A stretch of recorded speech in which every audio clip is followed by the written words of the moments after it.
Hey, it's your buddy AJ from the Y-Files. And Hecklefish. Right, and Hecklefish. We just wanted to tell you that if you want to start a podcast, Spotify makes it easy. It'd have to be easy for humans to understand it. Will you stop that? I'm just saying. Spotify for podcasters lets you record and edit podcasts from your computer. I don't have a computer. Do you have a phone? Of course I have a phone. I'm not a savage. Well, with Spotify, you can record podcasts from your phone, too. Spotify makes it easy to distribute your podcast to every platform, and you can even earn money. I do need money. What do you need money for? You kidding? I'm getting killed on Guppy support payments.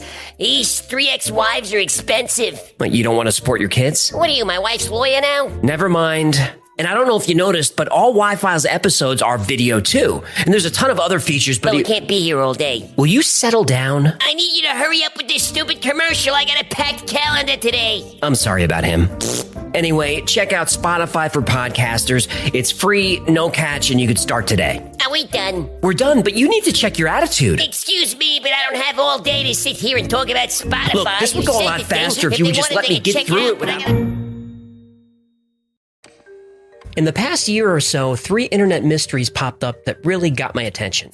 They may seem very different, but trust me, they're connected. The first one is about a girl who found a door in the basement of her Airbnb. She opened it, and inside there was an abandoned shopping mall. The second story is about Javier, who woke up in a hospital in the year 2027, in an alternate universe. In his version of the future, everyone on Earth has vanished. He's the only one left, and he has the video to prove it. The third mystery is known as the back rooms, a reality adjacent to ours that, if the conditions are just right, you can accidentally fall into. Then you find yourself lost in an endless maze of dingy carpet, fluorescent light, and yellow wallpaper, and around every corner,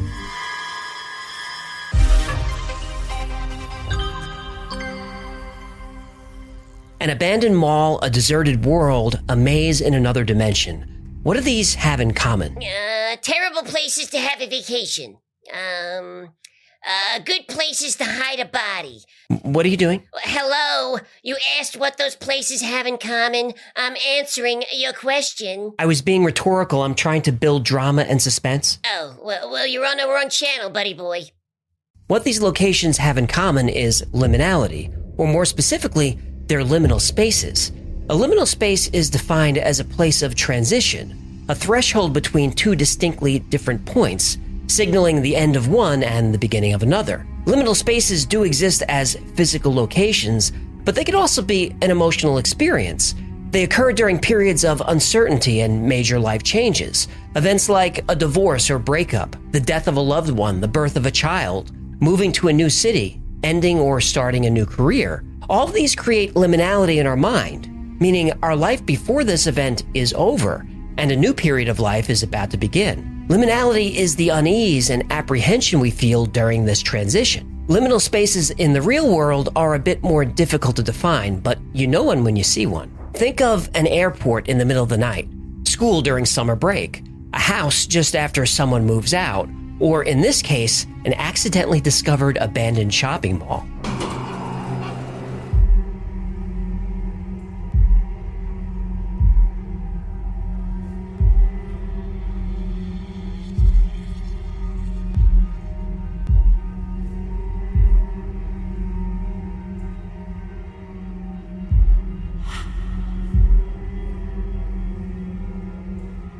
Now, you can tell by the video that she's having fun, but she's also a little uncomfortable.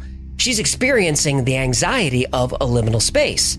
Now, while not all liminal spaces are so unsettling, the type of space currently coursing through the internet will have a few common features. They'll feel both familiar and strange. If you browse through photos on the liminal space subreddit, you'll come across many locations that you could swear you've been to, evoking a strange feeling of nostalgia for a place you've never been. Another common trait is that places are out of context, like a waiting room with one chair, a plane with no seats, a flooded metro station, or a submerged staircase. Have you ever watched a video of the Titanic on the bottom of the ocean? When you see the staircases and furniture completely underwater, this evokes liminality. This out-of-context imagery triggers anxiety similar to Uncanny Valley, the feeling that something is just not right. Liminal spaces are often places you might have visited as a child. Roller rinks are commonly thought of as liminal. Bowling alleys. arcades, or an empty Chuck E. Cheese. The only thing scarier than an empty Chuck E. Cheese is a crowded Chuck E. Cheese.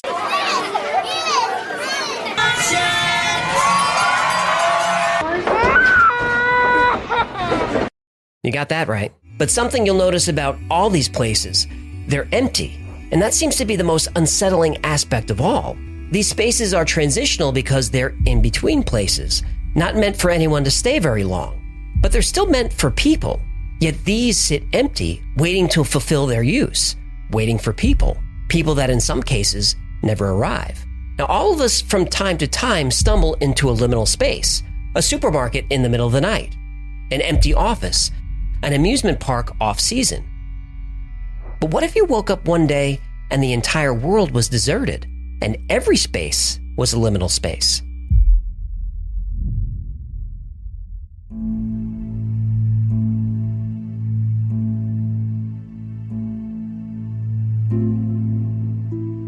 TikTok has no shortage of quote-unquote time travel accounts. Some are entertaining, but they're mostly just goofy. But one account stands out from the rest. Javier, a Spanish creator whose account is Unico Sobreviviente, which means... Only survivor. Oh, you speak Spanish now? Entiendo algunas palabras. Well, this account... No diría que soy un experto. Okay, I get it. Do you mind if I... No hay problema, amigo. Well, this account is unique because he posts actual videos of deserted department stores, supermarkets, even entire football stadiums. Javier woke up in a hospital in Valencia on February 13th, 2027, and claims to be in an alternative universe. Apparently, at some point in the near future, every human on Earth just disappears. He said that when he woke up, he couldn't remember his name or where he lived. He went outside and everyone was just gone. Everything appeared just like 2021, but electronic devices showed 2027. Now, his videos are fascinating, and I'll link to his account down below. And when you're watching, remember that Valencia has a population of over 800,000 people, and the surrounding area has almost 2 million people. And despite Valencia being a big city, there are no people in these videos. He goes to random apartments.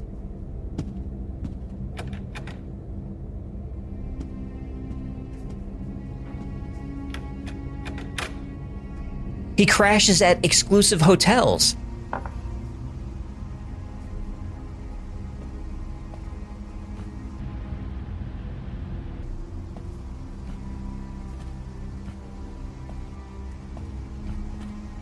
He accepts challenges to go to places that most people can't go, fire and police departments. He even steals a few police cars. He goes to a military base. Some skeptics claim he's recording all this early in the morning. He responds by recording himself walking by public signs with the time on them. And there aren't many TikTokers who can reprogram a public digital sign. He's challenged to go to a hospital, not an old deserted one, an actual modern hospital, and he does it. A lot of the places he visits do have off hours, but hospitals are full of people 24/7, but not these. Javier also claims our two worlds are connected.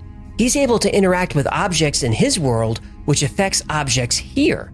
For example, a Spanish television show challenged Javier by leaving a book hidden on their set and told him to find it and move it. He did. Te reto a que vengas aquí, al hormiguero. Aquí siempre hay gente trabajando a todas horas, desde por la mañana hasta por la noche, tenemos seguridad 24 horas, sí que es imposible que nadie pueda entrar. Mi reto es el siguiente. Voy a colocar mi libro, Oh My God. Mira, voy a meter el libro aquí, lo escondo, y tú vienes y lo coges, ¿vale? Aquí viene. Mira, ¿ves? Ahí está. A ver si eres tan listo, lo consigues encontrar aquí en el hormiguero y me lo enseñas. And when the studio went back to watch the security footage, you can see the door open and close. And just for a quick moment, you see some kind of figure flash by. Mira, mira, mira. Es que te lo digo que lo vas a flipar. Mira, mira, mira, mira, mira. ¡Ay, ay, ay, ay, ay, ay, ay! ¡Míralo! ¡Míralo! ¡Mira eso! No, no, no, ¡Míralo! ¡Míralo! No, pero ahí hay algo. Te lo dije, mira. Ahí hay algo, Viernes 21 a las 13:21. Now, it would be terrifying to wake up alone in the world where every place you visit is a different liminal space. But worse than that would be waking up in a single liminal space that goes on forever. And that place has a name: the back rooms.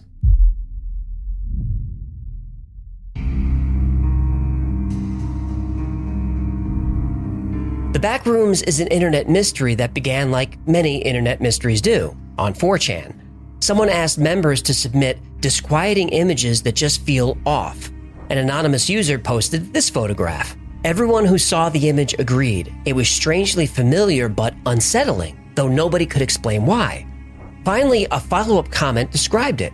If you're not careful and you no-clip out of reality in the wrong areas, you'll end up in the back rooms, where it's nothing but the stink of old moist carpet, the madness mono yellow, the endless background noise of fluorescent lights, and maximum humbuzz. And approximately 600 million square miles of randomly segmented empty rooms to be trapped in. God save you if you hear something wandering around nearby, because it sure as hell has heard you. No clip? Well, no clip is a video game term. When two objects overlap, that's clipping. No clipping means crossing boundaries in a game that you're not supposed to cross, and ending up in areas not meant for the player. The backrooms theory says it's possible to no-clip into a different reality adjacent to ours, a reality you're not meant to ever see. Remember, liminal spaces are transitional. You're not supposed to stay there very long. You instinctively want to get out, to move on. The back rooms are unnerving because you can't. It's an endless liminal space with no escape. Something about the back rooms connected with people, and an entire culture was organically developed around the concept. Completely community-driven, the back rooms has become crowdsourced IP with its own canon and lore.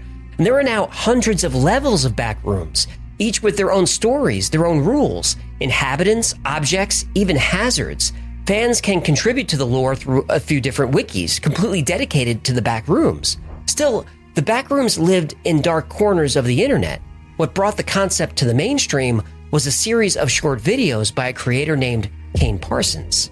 Using an ingenious combination of live action and 3D animation wrapped in a low-tech package, these videos give us a glimpse of what being trapped in the back rooms would feel like. The videos also prove that liminal spaces are not a fringe theory.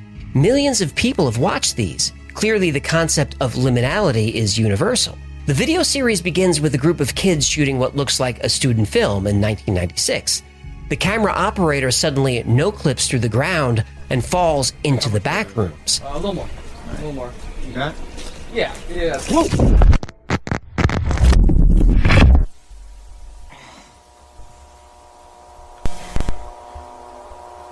Hello? It doesn't take long for us to realize that we're not alone in the back rooms. There's some entity aware of us and seems to follow us through the maze of empty yellow office space. Hello?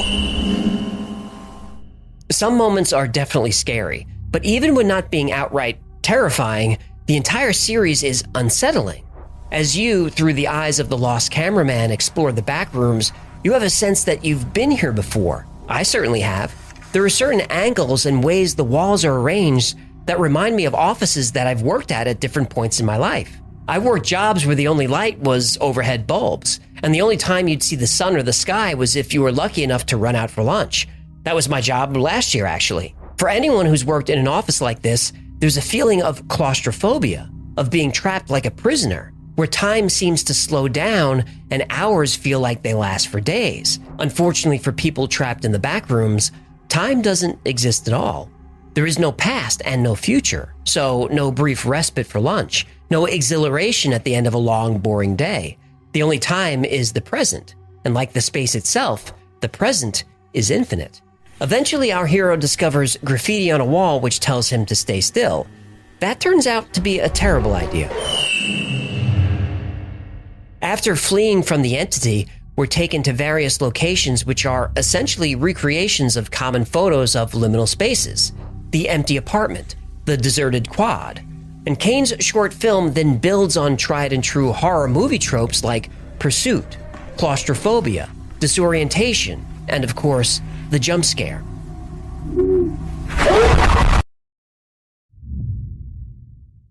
Kane's subsequent videos build on the lore of the backrooms. The tone shifts from jump scare horror into more of a dystopian sci-fi thriller. It seems that there are ruptures in our world that allow people to accidentally pass into the back rooms. This explains why the number of missing people is on the rise. Eventually, a corporation creates a prototype machine to access the back rooms. And this is hailed as a world-saving technology because the back rooms are so large, hundreds of millions of square miles, they can be used for storage, housing, even transport. Now, of course, things go wrong along the way. We have researchers trying to map the back rooms, getting lost, and falling into different levels, and all kinds of chaos. Oh my god. What do you see? Everything okay? Marvin, get the camera over here. Across? Fine, just hurry. Okay. Hey, watch it. Whoa! Ah! Oh my god!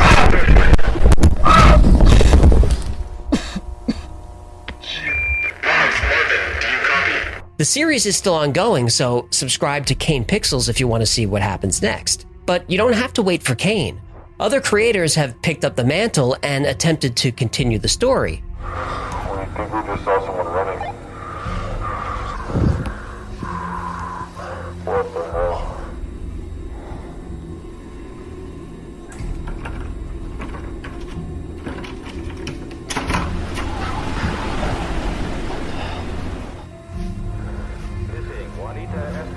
Now age 16, last seen Yuba City, California, November 27, 1984. Call 800. Hello? Can you help me get down?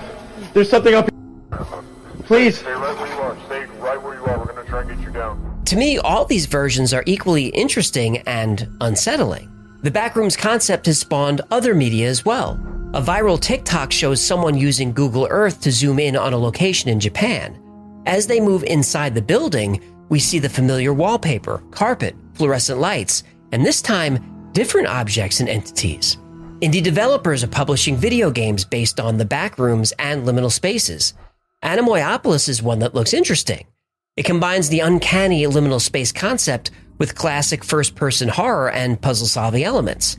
And liminality may seem like the cool new thing, and it's no coincidence that its popularity surged during COVID lockdowns when everyone was feeling isolated. But the concept has been around a long time. The phrase was created by Arnold van Gennep in his book Rites of Passage, released in 1908. And Gennep was more focused on life experiences, like transitioning from childhood to adulthood, graduating high school, or moving to a new city. And this concept of an in-between place, whether physical or emotional, has been explored in media and pop culture for years. Rod Serling famously said, "It is the middle ground between light and shadow, between science and superstition, and it lies between the pit of man's fears and the summit of his knowledge." The Shining is an entire movie based around the idea of liminality, the abandoned hotel, spooky hallways that go on forever, and you never know what lurks around each corner. Horror movies like It Follows and Silent Hill also used liminal spaces to amp up the creepiness. And recently, the Apple TV sci-fi thriller Severance uses liminal spaces as a backdrop for the entire series.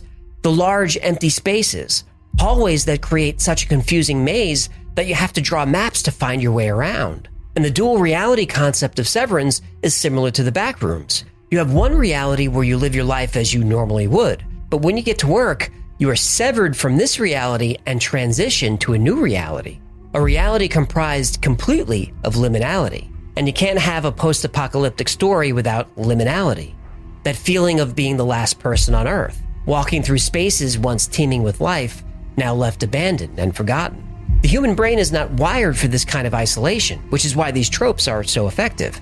And speaking of the apocalypse, let's circle back to our two other mysteries and see if we can figure out what's really going on. Javier, the lonely survivor in Spain, Unico Sobreviviente. he has a very interesting and compelling TikTok account, and people are constantly trying to debunk him. Some say his hands look different in each video, implying that he's actually a team. And there may be something to that. You have to dig really deep, but it turns out that Javier is working with the city of Valencia on a media project called the lonely survivor, which is why he has access to all these places, and why he's able to clear out entire stadiums, busy streets, even sections of hospitals. So it's not some future reality, it's just a TV production team with filming permits. Now, Javier won't admit his account is just a project, and I don't blame him. It's fun to maintain an air of mystery. But if you watch enough of his videos, you realize it would be so easy for him to prove that he's in a different reality or in the future. He could show the dates on tombstones. He could time-lapse an entire weekend at a typically busy airport, or just fly his drone around the city at rush hour. He never does this. His environments are highly controlled. But still, the videos are fun. And the young lady who discovered an abandoned mall in the basement of her Airbnb, the video has a supernatural feel to it, but it's really not that strange. Her Airbnb is actually a hotel that shares a building with the Ocean Walk Mall in Hollywood Beach, Florida. Now, Ocean Walk is what's called a dead mall, though a better name for a dead mall is probably a zombie mall. It's a shopping mall that nobody really goes to anymore, but it's still open and somewhat functioning. And dead malls are everywhere, all over the country. And it's not hard to understand why malls are dying. Amazon. Well, pretty much. Online shopping and the online economy. But when I was a kid, you bought your groceries at the supermarket and you bought everything else at the mall. Clothes, electronics, sporting goods, toys, everything. And in many suburban towns, like the ones I grew up in, the mall was a community social center. Families would spend all day there. You'd shop, eat, shop, and eat some more all day. And as a teenager, we'd hang out at the mall. We'd go around lunchtime, we'd see a movie, lurk in the arcade, and talk to girls. You would talk to girls. Well, I wanted to, but I wasn't very good at it. Checks out. Well, high school and college kids from the area often work at these shops. In fact, this is the mall that we went to when I was a kid and worked at all through high school and college. Back in those days, the mall was always packed. When was that, the 1950s? Not that long ago, but close enough. But now look at it. That's not the mall I remember. There's a sadness to these spaces. There's nostalgia. There's the reminder that everything moves forward. Everything changes. What once was will never again be. These transitions and rites of passage are an important part of life. They show our courage, our resilience, our perseverance. They make us who we are. But whether a location in the world or a transitional moment in our lives, every liminal space has the same point: to find your way out.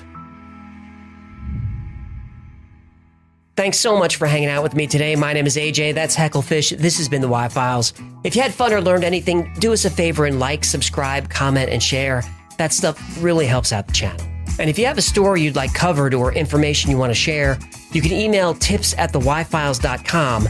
And obviously, I can't do every story, but almost every topic we cover here comes from you. So email anything you like, anytime. I read all of it. And special thanks to our patrons for making this channel possible. We couldn't do it without your support. And if you'd like to support the Y-Files, there's a link below. Until next time, be safe, be kind, and know that you are appreciated.